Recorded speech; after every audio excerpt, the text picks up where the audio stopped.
একটা জীবন কুরবান করেন আর একটা জীবনকে হত্যা করেন, দেখবেন আপনার আইন একদম শিথিল হয়ে গেছে, একদম ঠিক হয়ে গেছে। আপনার ওই ইন্টেনশন থাকা দরকার ছিল, তাকে একবারে মেরে ফেলবেন, তাকে একবারে দুনিয়া থেকে কতল করে ফেলবেন, তার কোনো বিচার হবে না। আপনি লিখিত রাখেন এই যে এখানে জমা শেষ হয়ে যাচ্ছে, এখানে আন্দোলন শেষ হয়ে যাচ্ছে, পরবর্তীতে তার কোনো বিচার হবে না। আপনি নিজে আইন একবার হাতে নেন, দুইবার আইন হাতে নেন, এইরকম কাফিরদের, নাস্তিকদের, ব্লগারদের এইরকম উচ্ছেদ করে ফেলেন দুনিয়া থেকে, দেখবেন আরো 100টা নাস্তিক ঠিক হয়ে গেছে। নর্থ সাউথের বাইরে বলতেছেন যে মারতে মারতে ওরা পুলিশের কাছে হস্তান্তর করা হয়েছে। মারতে মারতে অপশনটা কি?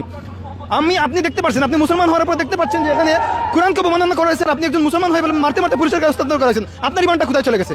আপনার ওই ইন্টেনশন থাকা দরকার ছিল, তাকে একবারে মেরে ফেলবেন, তাকে একবারে দুনিয়া থেকে কতল করে ফেলবেন। প্রত্যেকটা জায়গায় বলেন, প্রত্যেকটা স্থানে বলেন, প্রত্যেকটা দেখা গেছে দাবি আদায় করতে হচ্ছে, দফা আদায় করা যাচ্ছে। সবাই এখন দফা আদায় করে চিল্লাই চিল্লাই ঠিক ঠিক বলে ফেলতেছেন আমাদের দফা এখানেই শেষ, তার কোনো বিচার হবে না। আপনি লিখিত রাখেন এই যে এখানে দফা শেষ হয়ে যাচ্ছে, এখানে আন্দোলন শেষ হয়ে যাচ্ছে, পরবর্তীতে তার কোনো বিচার হবে না, তার বিচারটা এখানেই শেষ। প্রশাসন কিছু করবে, আইন কিছু করবে, জীবনেও এই দেশের মাঝে আইন কখনো প্রয়োগ হবে না।